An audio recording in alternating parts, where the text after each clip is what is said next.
Bismillahirrahmanirrahim. Assalamualaikum warahmatullahi wabarakatuh. Mana kabar anak-anakku? Perkenalkan, nama saya Alimuddin. Kita akan belajar pendidikan agama Islam dan budi pekerti SMP kelas 7. Nah, baiklah anak-anakku, kita lanjutkan ke bab kelima. Mana pada bab kelima ini kita akan bahas tentang peradaban Islam Daulah Bani Umayyah di Damaskus. Sejarah berdirinya Daulah Bani Umayyah di Damaskus. Pertama, Khalifah Ali bin Abi Thalib wafat. Hal ini menandakan berakhirnya masa Khulafaur Rasyidin dan berdirinya sebuah dinasti baru yaitu Bani Umayyah. Kemudian yang kedua, Muawiyah bin Abu Sufyan bin Harb bin Umayyah merupakan pendiri dari dinasti Umayyah. Yang ketiga, dinasti Bani Umayyah berdiri selama 90 tahun. Dan yang terakhir, sistem pergantian kepemimpinan pada masa Daulah Bani Umayyah dilakukan secara turun-temurun. Khalifah-khalifah Daulah Bani Umayyah di Damaskus. Yang pertama, terdapat 14 orang khalifah yang bergantian memimpin, berlangsung selama 90 tahun. Muawiyah bin Abi Sufyan masuk Islam pada usia 23 tahun. Rasulullah SAW menjadikan Muawiyah sebagai penulis, pendamping wahyu. Beliau diangkat menjadi gubernur Syria selama 20 tahun, berhasil mendirikan dinasti Bani Umayyah dan memindahkan pusat pemerintahan dari kota Madinah ke Damaskus. Wafat pada usia 80 tahun, dimakamkan di Damaskus. Yazid bin Muawiyah diangkat menjadi khalifah atas penunjukan oleh para tuanya, yaitu Muawiyah bin Abi Sufyan. Menjabat sebagai khalifah selama 3 tahun. Yazid bin Muawiyah wafat pada usia 38 tahun. Yang ketiga, Muawiyah bin Yazid, dikenal dengan sebutan Muawiyah II, cucu dari Muawiyah bin Abi Sufyan. Masa pemerintahannya hanya 6 bulan. Ia mengundurkan diri karena sakit. Wafat pada usia 23 tahun. Yang keempat, Marwan bin Al-Hakam. Marwan bin Al-Hakam merupakan sosok yang bijaksana, pandai berbicara, pemberani, dan berpikiran tajam. Ia juga pandai membaca Al-Quran. Menjabat sebagai khalifah hanya sebentar, wafat pada usia 63 tahun. Yang kelima, Abdul Malik bin Marwan. Di mana Abdul Malik bin Al-Marwan ini berhasil menyatukan kembali dunia Islam, berhasil menyatukan seluruh wilayah kekuasaan Islam untuk taat kepada pemerintahannya. Abdul Malik bin Marwan dapat sebutan pendiri yang kedua. Jadi khalifah selama 21 tahun 8 bulan. Wafat pada usia ke-60 tahun. Yang keenam, Walid bin Abdul Malik.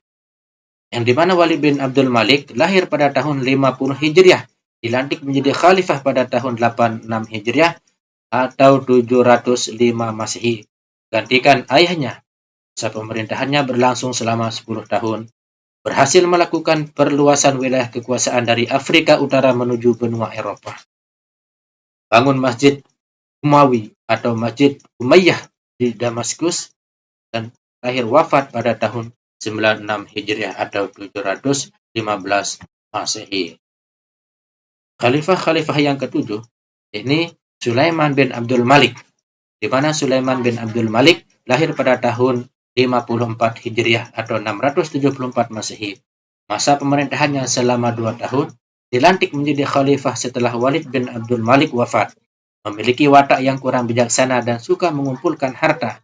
Dicopot dari jabatannya sebagai gubernur pada saat naik tahta. Wafat pada usia 44 tahun.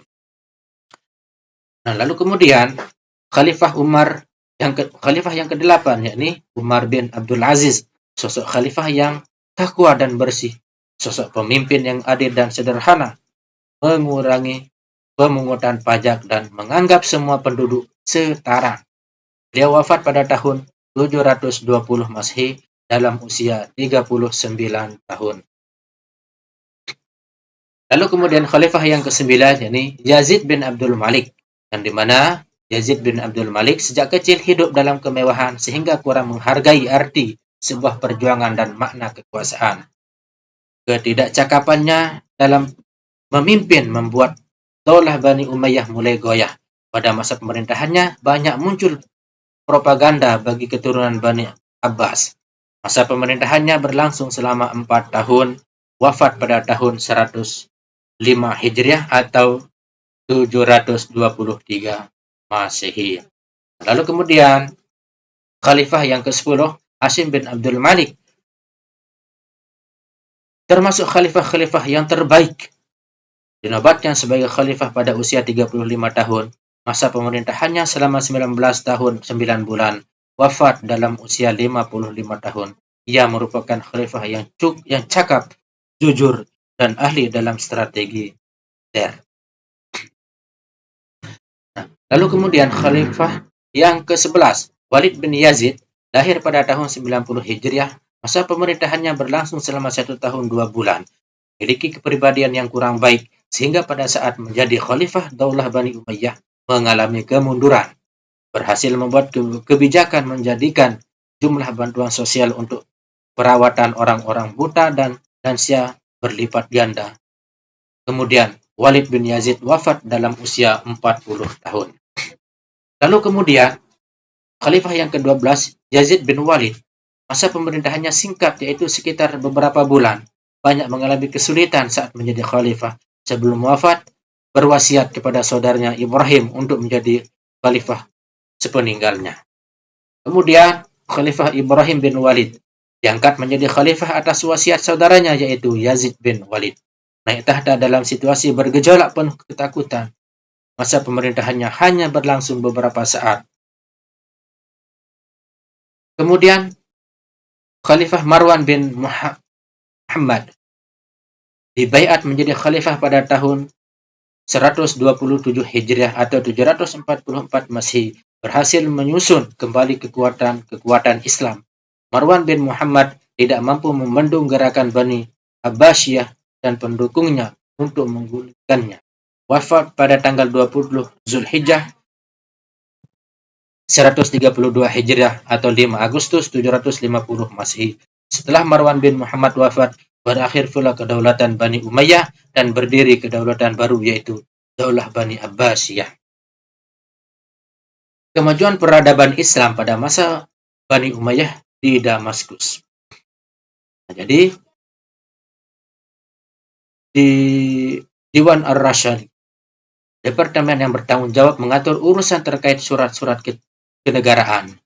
Dewan Al-Khatam, lembaga yang bertanggung jawab atas urusan pencatatan, melakukan registrasi dan membuat salinan atas semua yang dibutuhkan khalifah. Dewan Al-Kharaj, departemen yang bertanggung jawab atas pengelolaan pendapatan negara. Yang namanya Dewan Al-Barid, departemen yang bertanggung jawab mengirim berita dari pusat ke daerah atau sebaliknya. Lalu kemudian Dewan Al-Jun, departemen pertahanan yang bertanggung jawab atas urusan militer. Nah, di bidang hukum, Al-Qada, yaitu sebuah lembaga beradilan. Pemimpinnya disebut dengan Qadi. Al-Hisbah, yaitu sebuah lembaga yang mengurus tindak kejahatan atau kriminal. Kemudian Al-Mazalim, mana lembaga yang kedudukannya lebih tinggi dari Al-Qada dan Al-Hisbah. Lembaga ini bertugas memeriksa atau mempertimbangkan kembali keputusan hukum yang ditetapkan oleh Qadi. Bidang sosial, berhasil membuka hubungan antar bangsa Arab. Bangsa-bangsa yang dikuasai yaitu Mesir, Persia, dan Eropa, melahirkan ide-ide baru, khususnya pada bidang seni dan ilmu pengetahuan. Di bidang ekonomi, membuka jalur perdagangan dengan membangun pelabuhan, mencetak mata uang khusus, mengumpulkan pajak, memberi gaji tetap bagi para pegawai dan pejabat sehingga meningkatkan kesejahteraan rakyat.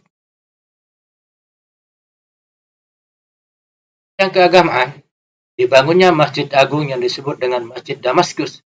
Dibangunnya sebuah kota bernuansa Islam yang disebut dengan kota Kairouan. Imam mazhab, Imam Hanafi dan Imam Malik. Bidang hadis Umar bin Abdul Aziz. Bidang tasawuf Hasan al-Basri dan Rabi'ah al-Adawiyah. Di bidang tafsir Abdullah bin Abbas, Abdullah bin Mas'ud, Sa'ad bin Zubair, dan Mujahid. Nah, di bidang pendidikan, Khalid, tokoh muslim yang pertama kali menerjemahkan buku-buku berbahasa asing. Abdullah bin Abbas dan Ata' bin Rabah, tokoh muslim di bidang fiqih. Zaid bin Thabit, tokoh muslim yang dipercaya oleh Rasulullah SAW menulis wahyu. Hasan al-Basri dan Abdullah bin Mas'ud, tokoh muslim di bidang hadis. Al-Khatal, Jarir al-Farazat, Jamil Umar bin Abdul Rabi'ah, tokoh muslim di bidang syair. Meneladani nilai Islam dalam sejarah Bani Umayyah di Damaskus.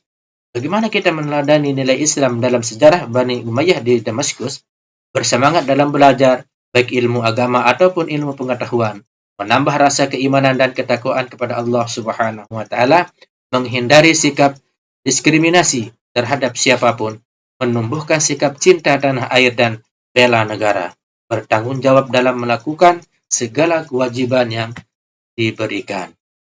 Kira itu demikian yang dapat kami sampaikan, kurang lebihnya mohon maaf. Wabillahi taufiq wal hidayah. Wassalamualaikum warahmatullahi wabarakatuh.